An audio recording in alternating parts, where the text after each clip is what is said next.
Testing 1, 2, 3, Arek Surabaya menyapa Jakarta.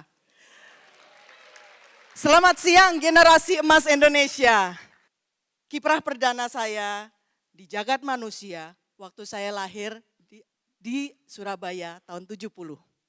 Selama masa kecil saya selalu terinspirasi oleh satu sosok bernama Romo Mangun. Dia adalah orang yang sungguh-sungguh memperjuangkan hak rakyat-rakyat yang di Kampung Kumuh, di Kalicode. Dan itu sejak saya umur 8, saya punya passion itu. Dan saya pelajari segala sesuatu tentang beliau. Dan juga tentang orang-orang lain, tokoh-tokoh lain yang kerjaannya mirip-mirip gitu. Yang banyak dibecek-becek gitu. Nah, akhirnya saya cari sekolah apa yang bisa membuat saya ahli di bidang itu. Saya lihat kalau di Indonesia mempelajari arsitektur itu glitter and glamour. Bagaimana postmodern dan fasad yang glass and semuanya. Saya bilang kok jauh ya dari kenyataan negeri kita. Akhirnya saya berburu informasi sampai berburu beasiswa. Saya terbang pertama kali itu ke Belanda.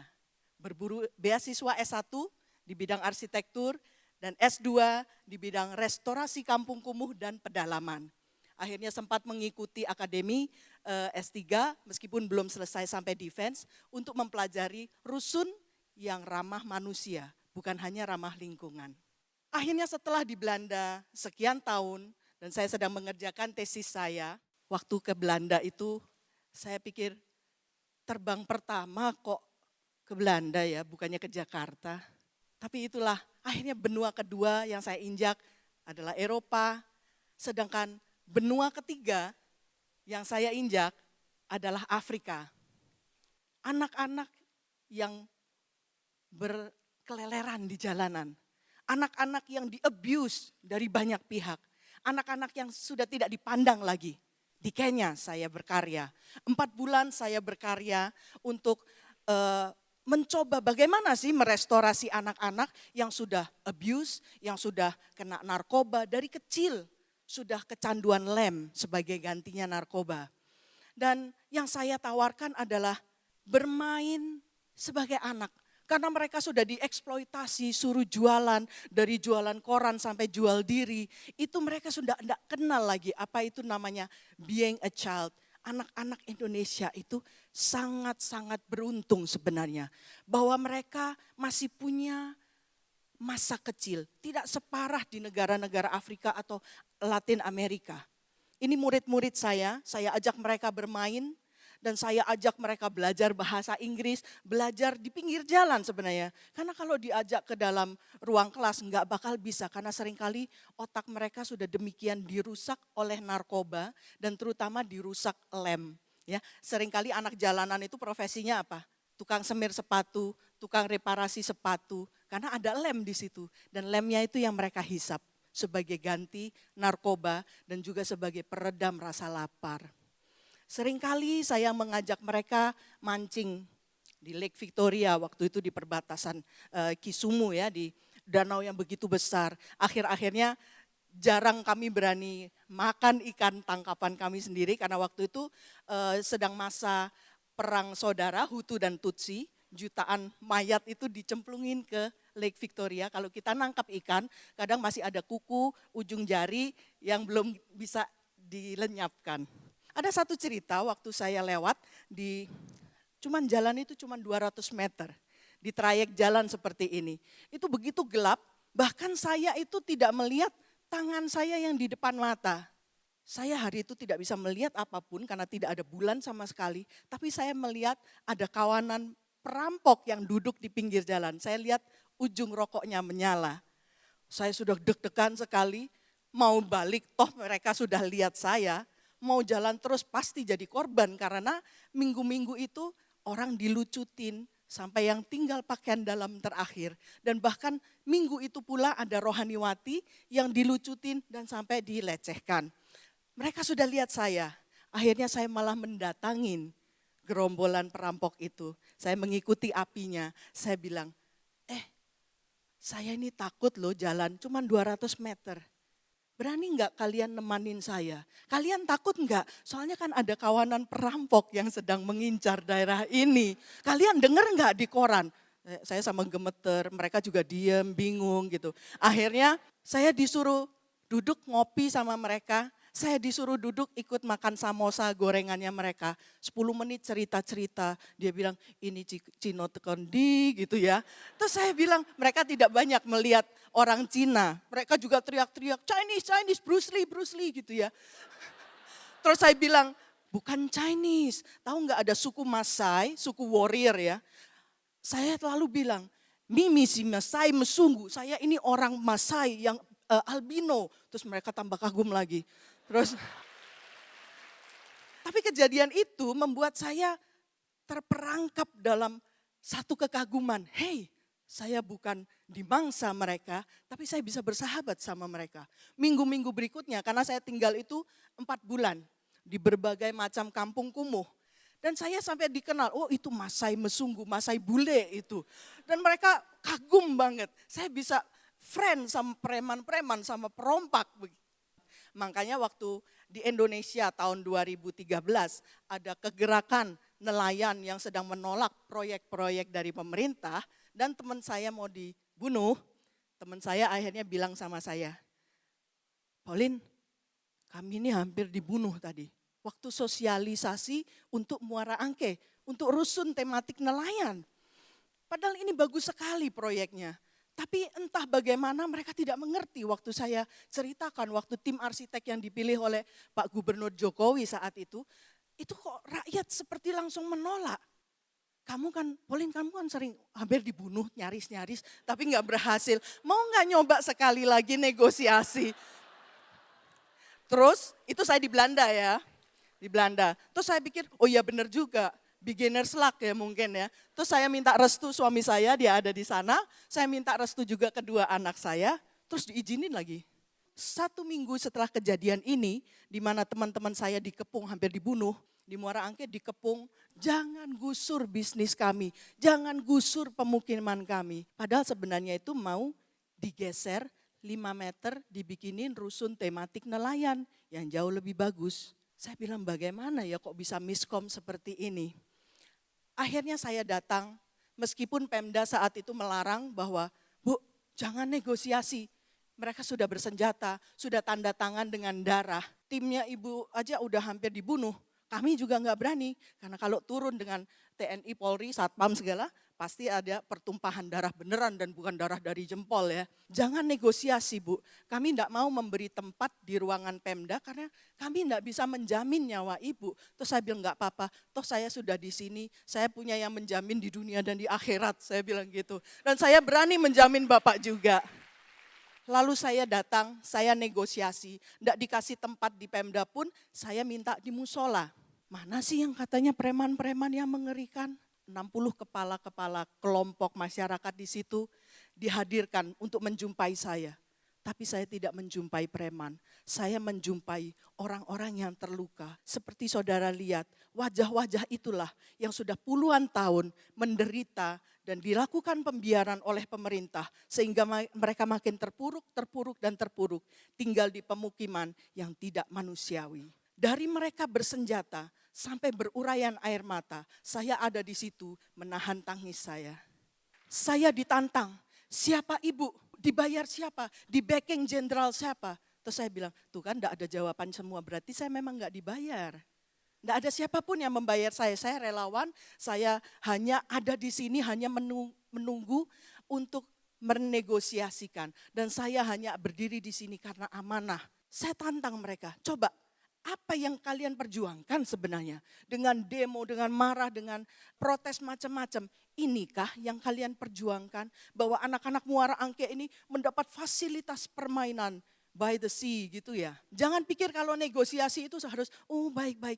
Kita harus mencerdaskan mereka, membuka mata mereka. Bahwa yang mereka percayai itu seringkali adalah hasil dari provokasi tokoh-tokoh yang punya kepentingan untuk tetap menjaga bahwa kampung kumuh tetap ada. Di Muara Angke itu sebenarnya adalah industri ikan asin yang terbesar di Asia Tenggara. Sebenarnya sesuatu yang bisa dibanggakan. Tapi tunggu dulu, yang suka ikan asin, lihat bawahnya.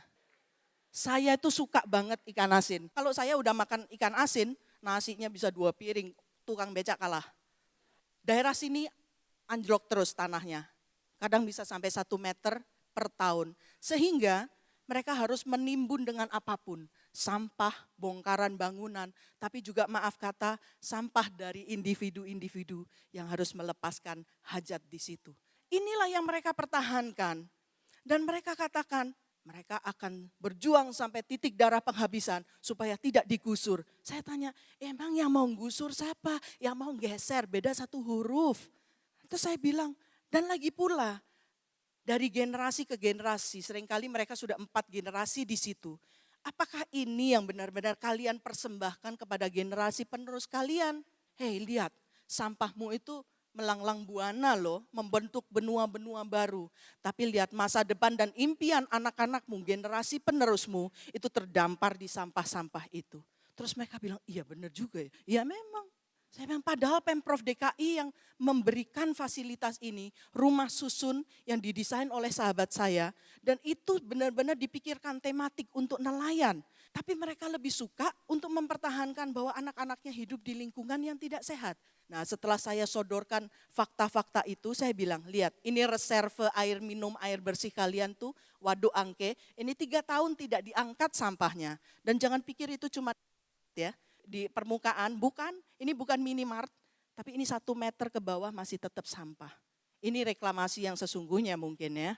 Dan kalau saya mencoba menceburkan ikan sehat ke dalam air dari Waduk Angke, itu mati dalam 50 detik. Paling lama survive-nya segitu. Bayangkan anak-anaknya seperti apa? Kalau ngambil air dari situ, cuci dari situ, mandi di situ. Air di rumah kita, 1 kubik paling Rp7.000, Rp9.000 tergantung daerah ya. Dan kita enak tinggal buka keran. Kalau di daerah-daerah kumuh, PAM tidak masuk. Adanya beberapa perusahaan air. Airnya itu dijualnya masuk jerigen. Katanya orang-orang murah. Cuman kalau dihitung per kubik, harga pasaran hariannya itu Rp75.000. Kalau masa-masa biasa. Kalau masa musim kemarau, musim banjir, dan ada musibah kebakaran, itu pernah mencapai per kubik Rp150.000. Masa depan apa yang bisa ditawarkan dalam keadaan seperti itu? Akhirnya saya ditugasin sebagai relawan, ditugasin oleh Pak Ahok untuk mengkoordinasi lintas dinas yang mengurus rumah susun ini. Dan saya ikuti terus 4 tahun itu dan dalam 76 kali rapat koordinasi. Setelah semuanya berakhir, selama negosiasi yang mendebarkan itu, sampai mereka bisa menerima dan berkolaborasi dan menghargai inisiatif pemerintah yang dulu. Saya kembali ke Belanda. Saya 24 tahun tinggal di rumah susun dan justru 24 tahun lalu 2 tahun berikutnya itu saya mendapat rumah yang cukup besar. Tidak nyangka bahwa dapat rumah cukup besar. Tapi waktu kami mulai pindah, waktu kami mulai mengatur interior, wah mau diapain ya ini? Saya itu kok tidak bisa lepas dari gambaran yang saya rekam di Muara Angke. Ini loh interiornya Muara Angke, puluhan tahun lantainya yang gak pernah ganti, kulit kerang yang busuk, baunya juga gak karuan. Dan kalau anak-anak saya yang lahir di rumah susun, tidak pernah punya tempat bermain yang luas, sekarang mereka punya taman, mereka punya pohon. Tapi hati saya itu menjerit karena ingat pohonnya di Muara Angke itu namanya pohon lalat. Begitu pohon disumbang, saya taruh di musyola. Tapi dalam seminggu didatangin jutaan lalat dan lalatnya mampir untuk, maaf produksi tai lalat. Dalam seminggu itu pohon sudah kering semua. Suatu hari saya sebagai arsitek senang begadang. Bulan purnama itu lagi gede banget padahal sudah menjelang subuh. Terus saya bilang aduh senang ya, enak gitu, romantis. Tapi tiba-tiba ada suara hati yang mengatakan romantis ya kalau bulan purnama di Muara Angke banjir rob. 3 hari sebelum dan 3 hari sesudah bulan purnama, romantis ya. Itu gambaran dan suara yang tidak bisa saya lepaskan. Akhirnya saya bilang ini tidak bisa kayak begini lagi. Saya harus pulang, saya harus mengamalkan ilmu yang saya dapat. Dan benar-benar membuat satu perbedaan. Tapi jangan dipikir bahwa itu mudah. Orang akan mengintimidasi dan saya diintimidasi bahwa jangan pikir, jangan berani mimpi kamu bisa merubah Indonesia. Nih lihat warna kulitmu, lihat mata sipitmu. Saya hampir terintimidasi tapi saya bilang, oh no. Tidak bisa begitu bah. Ya, saya bilang Ini Indonesia. Ini Bhinneka Tunggal Ika itu mulai dari dalam hati. NKRI itu mulai dari aku, kamu, dan kamu. Sepakat kan? Ini Indonesia. Memang kuning warna kulitku. Tapi kuningnya ini kan salah satu warna pelangi. Berarti boleh dong, saya sah dong sebagai pewaris negeri pelangi. Dan itu terpapar dari Sabang sampai Merauke, dari Miangas sampai Rote. Meskipun sama sipitnya,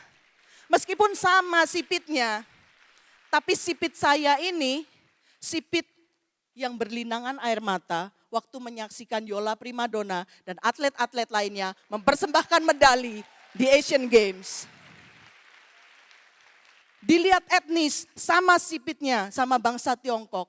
Tapi sipit yang ini yang tidak bisa membendung air mata. Waktu menyaksikan bendera merah putih kembali berkibar di hati Nur Dania dan keluarga. Saat kembali dari Suriah dan kembali mencintai Indonesia. Maka dari itu kami memilih anak-anak berpisah dengan sahabatnya. Dan sungguh-sungguh mereka berpelukan sepertinya dalam tawa. Saya ngenes juga ngelihat gambar-gambar itu. 4 tahun lalu saya menyaksikan ini. Bahwa setelah berpelukan dalam tawa, ada kesedihan di dalam tawa mereka. Lalu ada satu pernyataan yang menusuk di hati saya. Menghibur tapi sekaligus menusuk. Suara itu mengatakan, izinkan ada kesedihan di dalam tawa anakmu. Supaya ada tawa di dalam kesedihan anak nelayan. Saat itu kami memutuskan, ini saatnya setelah 26 tahun di Belanda, leaving our comfort zone to comfort Indonesia. Kita bisa kok membuat perbedaan.